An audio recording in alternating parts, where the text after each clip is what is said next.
이번 시간의 학습 내용과 목표를 확인하신 후 학습을 시작하세요.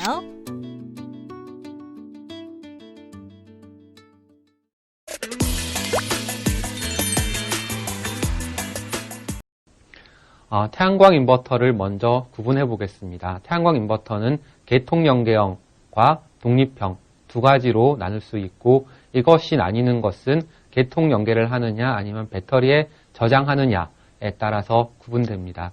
이와 관련된 KS 기준을 보면 1kW 이하는 마이크로 인버터, 10kW 이하는 소형 인버터, 그리고 중대형은 200kW 이하로 구분하고 있고요. 사용 형태에 따라 3에서 5kW까지는 가정용, 그다음 상업용은 10에서 100kW, 그리고 발전소용은 500에서 2MW로 구분이 됩니다. 태양광 인버터의 기능은 크게 세 가지로 나누어 볼 수 있는데, 태양전지 어뢰에 연결되어서 동작하는 기능들과 계통 연계에 관련된 기능, 그 다음에 태양광 인버터 스스로 자기를 보호하는 기능으로 구분할 수 있습니다.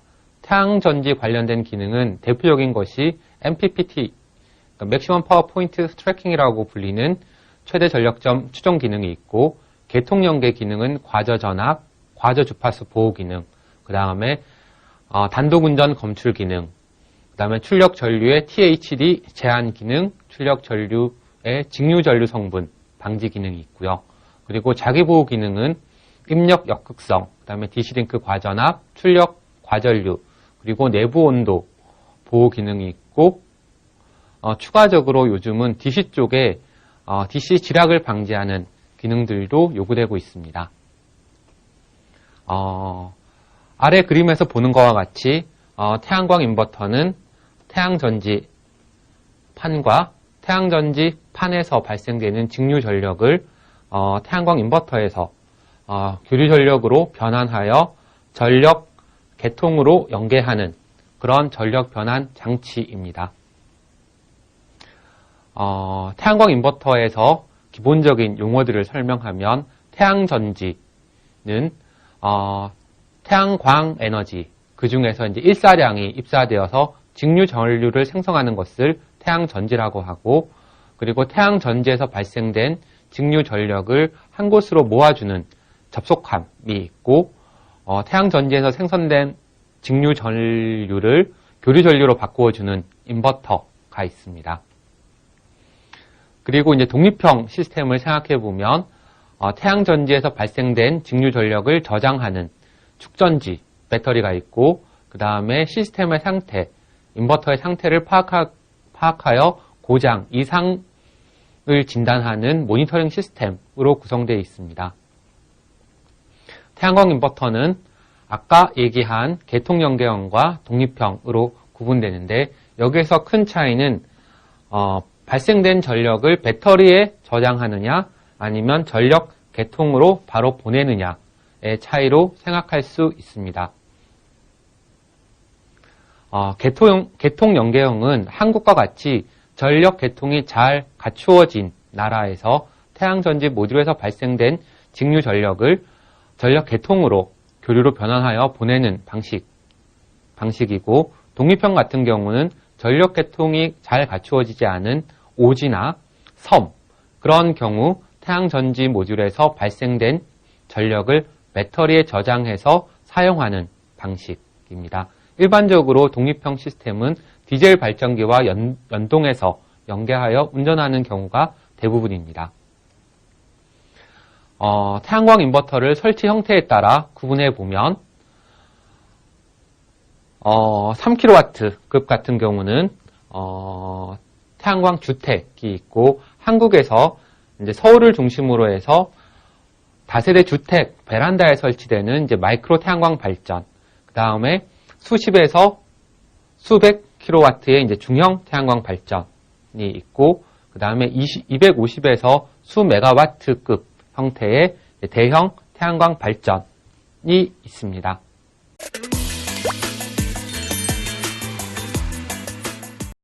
태양광 인버터의 여러 가지 기능 중에서 MPPT 기능을 얘기해 보면, 태양전지 모듈의 출력은 항상 변화하는 기후에 의해서 반응하게 되는데, 가장 크게 반응하는 두 가지 요소는 일사량과 그러니까 온도에 의해서 반응하게 됩니다. 태양전지 모듈 같은 경우는 일사량이 증가하면서 출력 전류가 증가하는 형태가 되고 온도가 낮아지면서 발전 전력이 증가하고 온도가 높아지면 최대 전력점이 낮아지면서 전력이 낮아지는 그런 형태가 됩니다.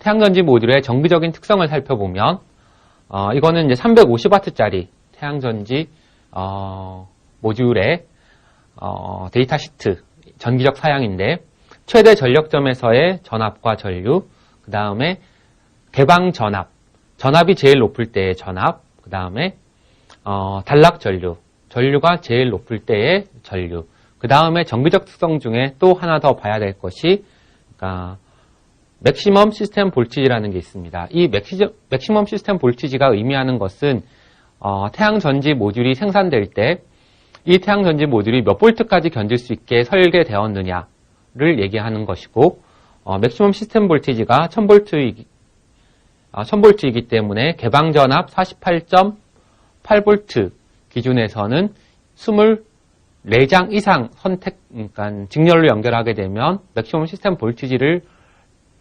오버하기 때문에 그 이상 연결하면 안 된다라는 의미로 볼 수 있습니다. 그 다음에 이제 온도 계수를 볼 수 있는데 아까 잠깐 설명한 온도가 올라갈수록 최대 전력이 떨어지고 온도가 내려갈수록 최대 전력이 올라간다고 얘기했었는데 그것이 이제 온도 계수를 보면 알 수 있습니다. 전력에 대한 온도 계수의 부호가 이제 네거티브 사인인데 네거티브 사인이 의미하는 거는 온도가 변화하는 방향과 반대로 움직인다라는 의미죠. 그러면 전류에 대한 온도 계수는 이제 부호가 없으니까 포지티브고 전압의 온도 계수는 네거티브, 전력에 대한 온도 계수는 네거티브. 그래서 전류 같은 경우는 온도가 올라갈수록 전류가 증가하고 온도가 내려가면서 전류가 감소하지만 전압 같은 경우는 온도가 올라갈수록 전압이 떨어지고 온도가 내려갈수록 전압이 증가하는데 그 변화의 폭이 전압이 훨씬 더 크기 때문에 전압과 전류의 곱으로 표시되는 전력에 대한 온도 계수는 네거티브 사인이 된다. 그 다음에 이제 NOCT를 얘기할 필요가 있는데 NOCT는 이제 노미널 오퍼레이션 셀 템퍼러처의 약자로서 태양전지 셀이나 모듈이 햇볕을 받아서 전기를 생성하게 되는 그 시점에서의 셀의 온도 변화를 얘기하는 하나의 팩터입니다. 이것의 조건은 외기온도 20도, 그 다음에 일사량 800W/m²에 1m/s의 바람이 불 때 태양전지 모듈이나 셀의 온도가 어떻게 변화하느냐를 나타내는 일반 지표이고 보통 이 모듈 같은 경우는 45도 플러스 마이너스 2도가 증가한다. 조금 다르게 설명하면 태양전지 셀이나 모듈이 햇볕을 받아서 전기가 나오게 되면 셀의 온도는 외기 온도 플러스 45도가 증가한다 라고 생각하면 좋을 것 같습니다. 그래서 이러한 기후 변화, 일사량과 온도 변화에 의해서 바뀌는 변화되는 최대 전력점을 찾기 위해서 태양광 인버터는 MPPT라는 최대 전력점 추정 기능을 수행하게 되는데 이 화면에서 보이고 있는 예는 피에노 알고리즘의 예가 됩니다. 피에노 알고리즘의 기본 컨셉은 최대 전력점 기준으로 해서 오른쪽 영역은 전압이 낮아지면서 전력이 증가하는 구간이고 왼쪽 영역은 전압이 높아지면서 전력이 증가하는 구간입니다. 그래서 경우의 수를 따져보면 두 포인트가 있고 이렇게 가는 경우, 이렇게 가는 경우, 이렇게 가는 경우, 이렇게 가는 경우 총 4가지 경우의 수가 나오는데 그러니까 피에노 알고리즘은 현재 전력과 과거의 전력, 현재 전압과 과거의 전압을 센싱해서 두 번의 비교를 거쳐서 ABCD 상태 중에 어떤 상태에 있는지를 확인하고 최대 전력점 쪽으로 움직이는 그런 형태의 제어를 하게 됩니다. 그리고 결국 최종 제어의 목적은 이제 오퍼레이팅 전압을 바꾸어서 태양광 인버터가 최대 전력을 잘 추정할 수 있도록 하는 것이 목적이 됩니다. 그 다음에 이제 태양광 인버터의 또 다른 기능이 이제 계통 연계 기능입니다. 계통 연계 기능은 이제 발전된 전력을 전력 계통으로 보내기 위해서 계통 연계 기술 기준에 만족한 상태로 발전을 하는 역할을 계통 연계라고 얘기를 합니다. 그러니까 태양광 인버터는 태양전지 모듈에서 발전된 전력을 계통 연계 기술 기준에 맞게 전력 계통으로 보내게 되는 거죠. 계통 연계 기준에서 요구하는 것은 이제 과저 전압, 과저 주파수 기능이 있습니다. 계통 전압이 정상 범위, 허용 범위 이상 허용 범위를 벗어났을 때, 그러니까 전압이 허용 범위보다 높거나 높은 전압을 가지거나 낮은 전압이 됐을 때는 계통 연계 기준에서는 분산형 전원, 태양광 인버터와 같은 분산형 전원이 계통과 분리되어야 된다라는 요구 조건을 가지고 있고, 그것은 주파수에서도 똑같이 요구되고 있습니다. 그러니까 한국 같은 경우는 계통 주파수가 60Hz 기준으로 플러스 0.5Hz, 마이너스 0.7Hz 그 안에 있어야 되는데, 전력 계통의 주파수가 60.5Hz보다 더 높아지거나 59.3Hz보다 더 낮아지게 되면 태양광 인버터는 계통과 분리돼야 되는 거고, 계통과 분리된다는 것은 태양광 인버터가 정지된다는 것을 의미합니다.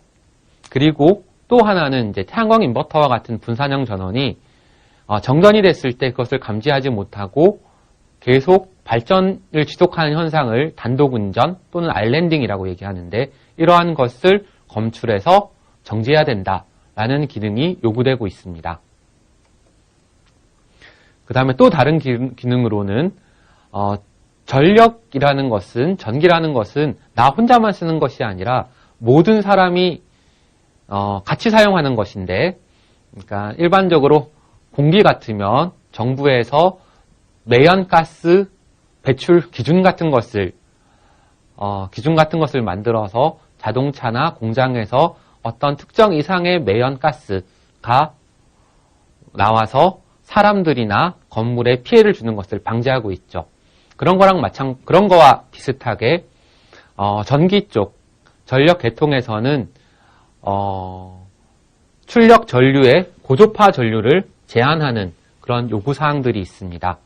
그래서 이것은 제한값 미만으로만 고조파 전류를 허용하고 있다라고 생각하면 좋을 것 같고요.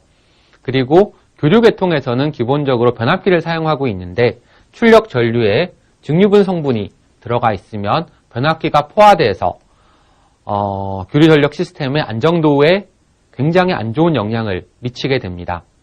그렇기 때문에 한국 같으면 전격 전류의 0.5% 미만의 직류 전류가 나오는 것을 허용하고 있고, 되도록 직류 성분, 출력 전류의 직류 성분들은 작으면 작을수록 좋다고 얘기할 수 있습니다.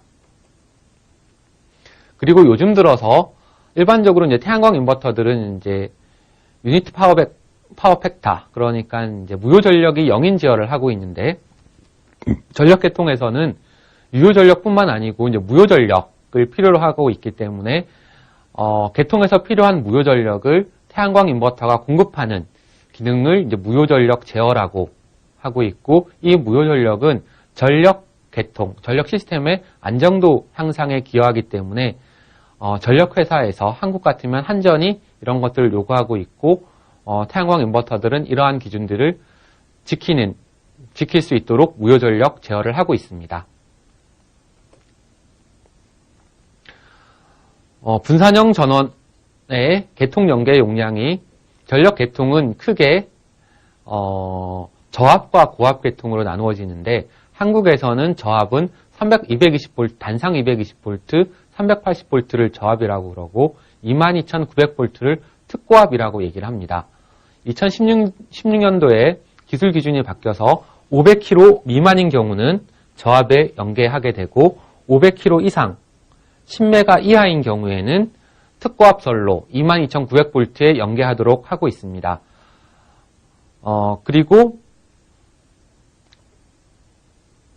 그러니까 10메가를 초과하는 경우는 전용선로를 사용해서 계통 연계하도록 하고 있습니다. 그래서 이제 저압 환전 계통에 연계하는 경우 이때는 단상 220V, 삼상 380V 두 가지 형태가 있고, 그리고 특고압 환전 계통 연계에서는 22,900V가 특고압이라고 생각하면 좋을 것 같습니다. 과저 주파수와 이제 과저 전압의 분리 시간에 대해서 좀 더 자세하게 얘기하면, 과저 주파수가 과저 전압인 경우 전격 전압의 50%, 50에서 88%, 110에서 120%, 120% 초과될 때 분리 시간은 계통과 분리되는 시간이 얼마 이하가 되어야 된다라고 계통연계 기술 기준에서 요구하고 있는 것들은 전격 전압의 50% 이하의 경우에는 0.16초, 그러니까 160ms, 그리고 전압이 120%를 초과하는 이상인 경우도 마찬가지로 160ms 이내에 분리되어야 되고, 50에서 88%일 경우에는 2초 이내에 분리되면 되고, 110에서 120%일 때는 1초 이내에 분리되면 됩니다. 그리고 주파수에 대한 시간도 보면 30km 이하에서는 아까 얘기했던 60.5Hz가 넘거나 59.3Hz가 넘을 경우에는 160ms 이내에 인버터가 전력 계통과 분리돼야 되고, 분리된다는 건 인버터가 정지된다는 얘기고요. 그리고 30kW 초과할 경우에는 마찬가지로 60.5Hz 이상일 때도 160ms, 57Hz 이하일 때는 또 160ms, 59.8에서 57Hz 사이에서는 최대 300초까지 조정이 가능합니다. 이것은 왜 그런가 하면 계통이 붕괴되는 것은 일반적으로 계통 주파수가 느려지면서, 그러니까 계통 주파수가 60Hz에서 59, 58, 57 이렇게 느려지면서 계통이 붕괴되는 현상이 발생하는데, 이때 계통이 붕괴되는 것은 발전 전력하고 소비 전력, 부하 전력이랑 봤을 때 발전 전력이 더 적거나 부하 전력이 더 큰 경우를 얘기하는데, 계통 주파수가 낮아질 때 분산형 전원, 태양광 인버터와 같은 분산형 전원이 더 없어지게 되면 계통 붕괴를 더 가속화할 수 있기 때문에 더 낮은 주파수에서는 30km 이상 되는 분산형 전원은 더 낮은 주파수에서 한전과 협의해서 분리 시간을 조절할 수 있도록 되어 있습니다. 그 다음에 또 하나, 계통과 분리되고 난 다음에 재동작하는 시간을 재병입 시간이라고 하는데, 한국은 5분, 그러니까 300초로 지정되어 있습니다.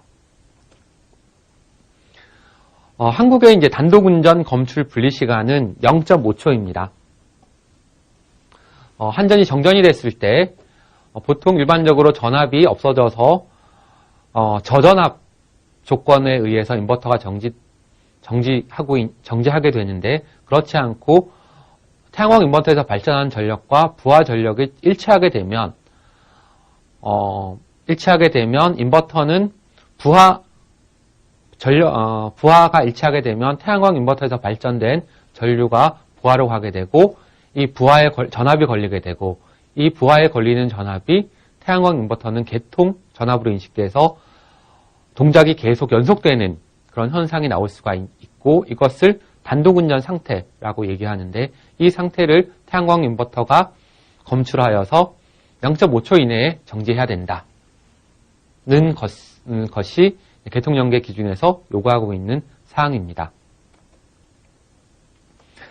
태양광 인버터의 자기보호 기능에 대해서 생각해 보면, 보통 이 회로는 일반적으로 3kW 태양광 인버터 회로입니다. 부스트 회로, 그 다음에 풀브릿지 회로로 구성되어 있죠. 이 경우 태양광 인버터는 몇 가지 이제 보호 기능을 가지게 되는데, 이쪽에 이제 DC-링크, 여기가 이제 DC-링크라고 그러는데, 이 전압이 올라가게 되면 캐패시터가 내압이 초과되어서 파괴되는 현상이 나올 수 있으므로, DC-링크 전압이 올라가게 되면, 과전압이 되면 인버터는 자동으로 정지하게 되고요. 그 다음에 출력 전류가 설계 용량 이상으로 흐르게 되면 인버터는 열에 의해서 파괴될 수 있습니다. 그렇기 때문에 출력 과전류 상태가 되면 인버터는 정지하게 되는데, 이때 출력 단락인 경우에도 과전류가 발생하므로 인버터는 이것을 검출해서 정지하게 됩니다. 또 하나 이제 온도 보호 기능이 있습니다. IGBT와 같은 이제 스위치가 동작을 하게 되면 열이 발생하게 되고, 이 열을 방출시키기 위해서 태양광 인버터에는 방열판으로 열이 충분히 방열되도록 하고 있는데, 이런 스위칭이나 주변 온도의 변화나 아니면 인버터 내부의 문제에 의해서 인버터 내부 온도가 정해진 온도 이상으로 올라가는 그런 경우에 대해서는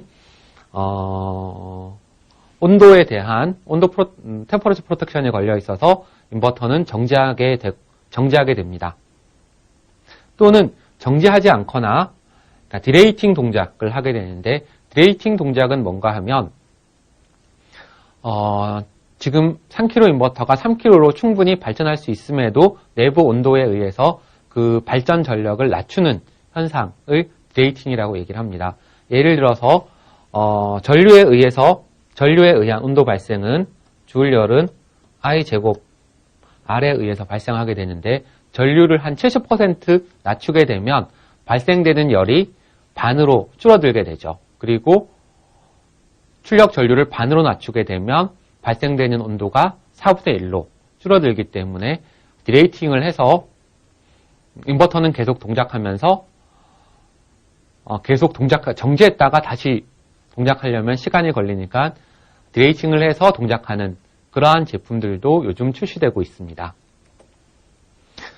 아까 얘기한 온도 조건과 마찬가지로 인버터 내부에는 이제 인덕터나 변압기 같은 그런 부품들이 사용하게 되는데, 이런 것들은 이제 절연 방식에 따라서 A종부터 S종까지 절연이 있고, 이러한 절연은 이것은 IEC 6109-1에 의해서 요구되는 조건인데, 온도를 측정하는 방법이 이제 표면 온도계법하고 저항이나 이제 매입형 온도계법 두 가지가 있는데, 이거에 의해서 특정 온도가 A종 절연 같은 경우는 이제 주변의 절연지나 방열 구조에 따라서 표면 온도계법으로 90도까지 버틸 수 있다라는 허용 온도가 되고요.